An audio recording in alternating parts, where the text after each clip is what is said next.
Welcome to Practical Access. I'm Lisa Dieker. And I'm Rebecca Hines. And Lisa, our listeners don't know this about you. But trust me, everyone, Lisa loves a deal.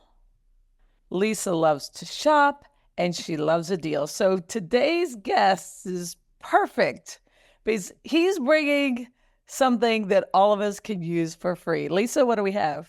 Well, today we're continuing with this season's focus on math and science, and we have with us Bryan Dean, who is an innovation specialist at CAST, talking about a wonderful piece of software called Corgi that is free, as Becky said. Give me a coupon any day of the week. So, Bryan, we're so happy to have you with us.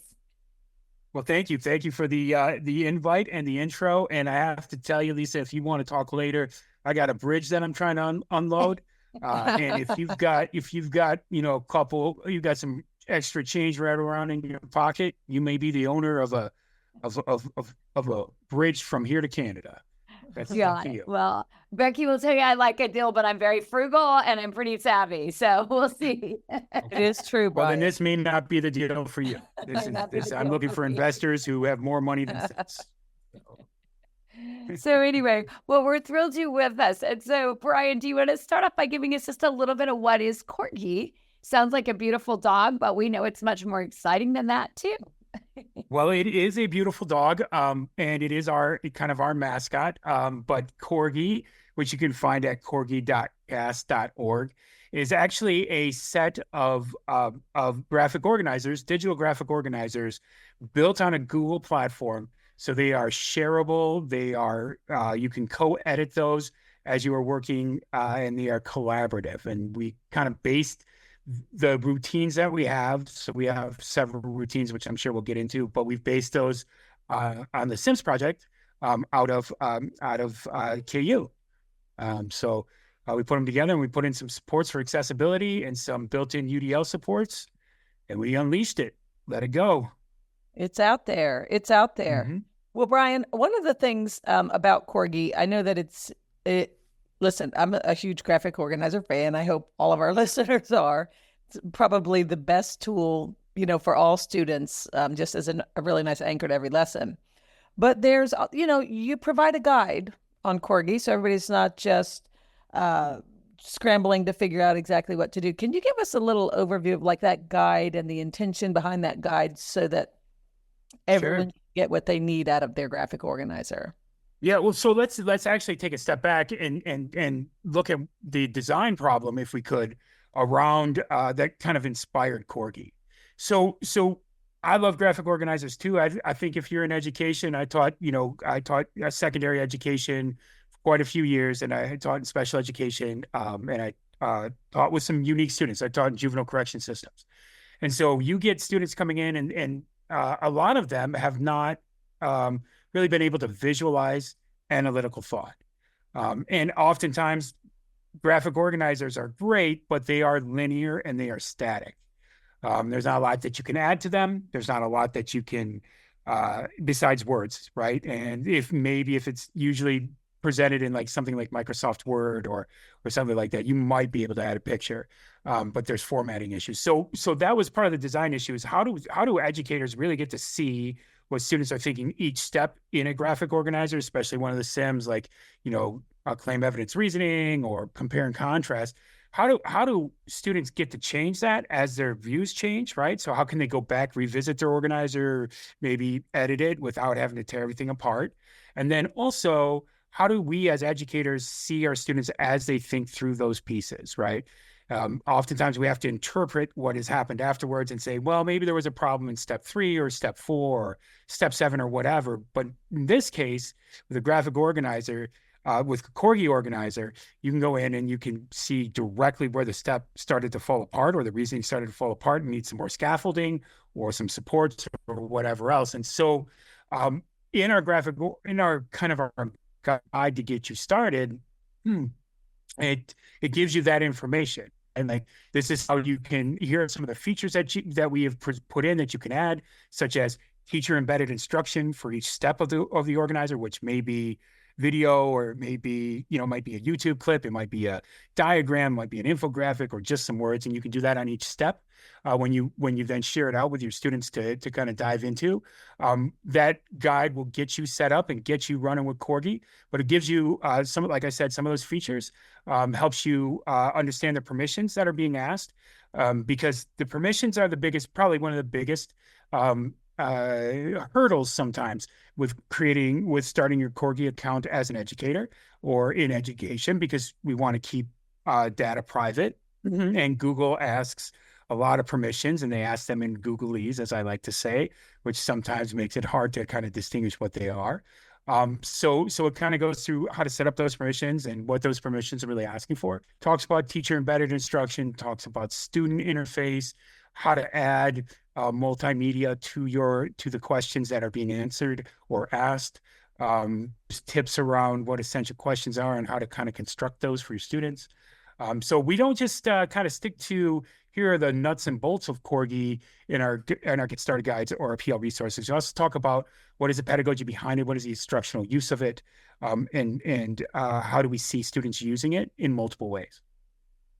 So imagine I'm a new teacher. I go out to Corgi and I'm like, all right, I got a kid who won't get started and we're doing a science project or just writing in general. What would be your one, make sure you do blank when you get to Corgi to get yourself started, besides log in and go to the site? I get that, but what would be some of your go-to? And then I would love to hear you talk a little bit too about this embedded of pictures and some of that multi-dimensional pieces that are in there. But where would I start? And what would be one or two things, like, Lisa, your maps will be better if you do blank?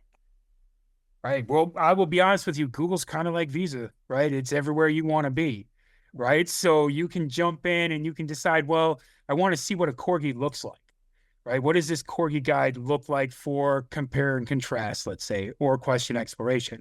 We have a library of lessons that we put together with the University of Kansas around the 5E model. They're all science lessons for middle school, but they all have attached Corgis to them, Corgi guides to them. So you can click on those and you can view Corgi guides that way. You can start with a sample.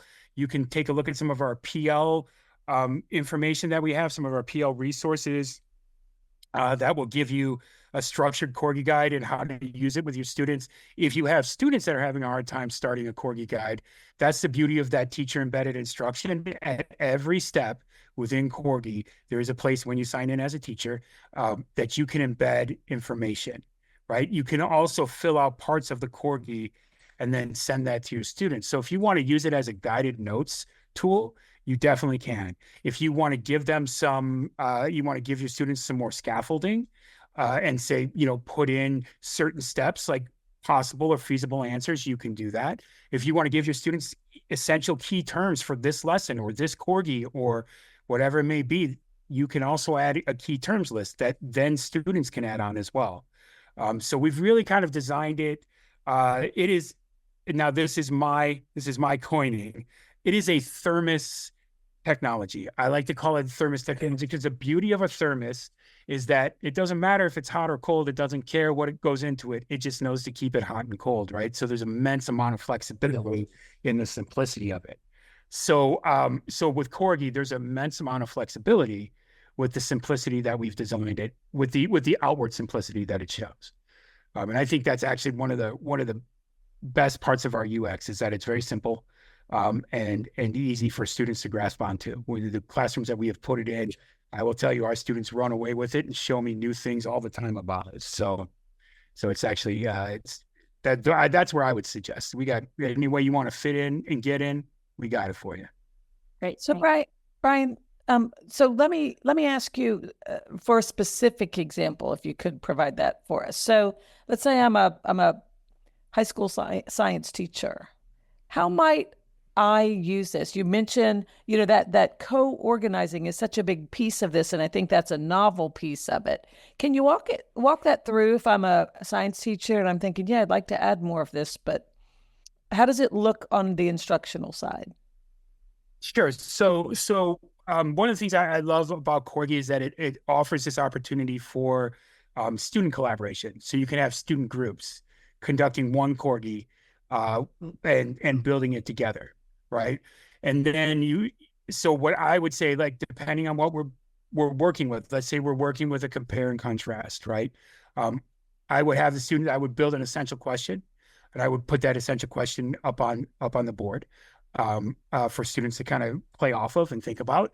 And then when they get into their Corgi, the first thing they do is they enter in the essential question, which is, crafting an essential question is actually deceptively difficult, right? Because it is this big phenomenon that doesn't necessarily have an answer, right? But you're asking this big question. And oftentimes students will ask a question, but it's a pretty finite question.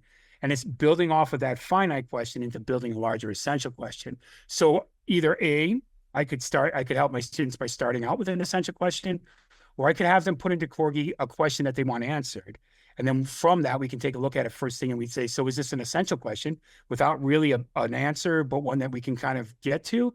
Or is this pretty finite in that we can answer it? And from there, once we've kind of established the essential question, each step is a new screen, right? Or a new place, right? And there's prompting directly in Corgi to say, so based on your essential question, you're like, here's your essential question, which is always at the top.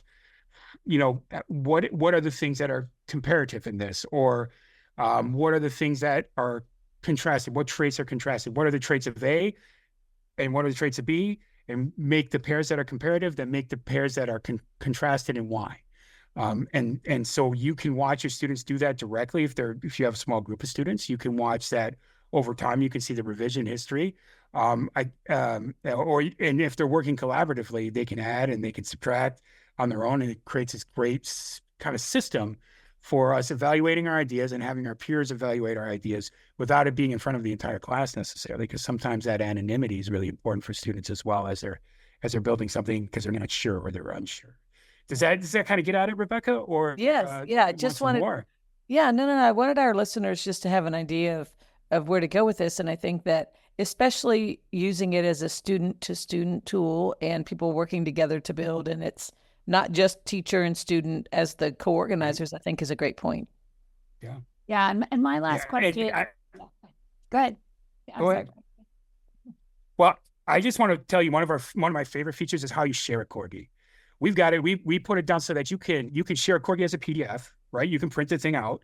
You can share it you can share it right in Google Classroom if you're a Google Classroom, district, or you can turn it directly into a Google slide presentation just by one click. So if you want students to present on their ideas with solutions and all the pieces of thinking that they put into it, one click turns it into an editable Google slide presentation that they can turn in, or they can add more to, or they can change backgrounds on. I mean, they can fully customize that as well. Anyways, I want to get back to your question, Lisa, Dieker, before. Yeah, no worries. So my last question for you would be, so I love, as Becky said, free. That is my favorite word. But I'm even wondering if I'm a parent at home and I'm either doing some homeschooling or my students are really struggling and getting started with an essay, and maybe my teacher is not, signed on to Corgi. There's any reason families can't sign on and use this just like everyone else. Am I correct? Yeah. If you've got a Google ID, a Google account, please jump in and sign in. I mean, if you want to compare your 401ks or investment options or buying a house, we invite you to use Corgi for that too, because really what Corgi boils down to is not necessarily its interface, or not even that it has graphic organizers, but it's the thinking behind it, right? It's the habit of mind that it creates, an analytical thought. So you can use it for anything and everything that you want to use it for. In fact, we encourage parents to log into it. We encourage educators to share it with parents, so that that they can see what their students are, what their learners are working on, and if they can help them, I mean, that can't be bad, right? Getting as many people around students learning is what it's all about, really. Yeah. So it's open to everyone and anyone. You don't even have to have students. I love it. Have you done any work with pre-service teachers and training pre-service teachers to use this, or actually, that we would love to. We've done it not officially, right? So we've done it kind of ad hoc, random, But yeah, if you want to, I mean, if you want us to come in and speak and show Corgi at pre-service classes, I mean, I think that's fantastic. I love helping new teachers walk in with a set of tools that maybe others haven't seen, that will make their lives easier as they start in those first 4 years, right? We all know those first 4 years, first 5 years really, but like that road to induction can be really difficult. It can be really stressful. We don't want you sitting at your in your classroom till 9 o'clock at night planning.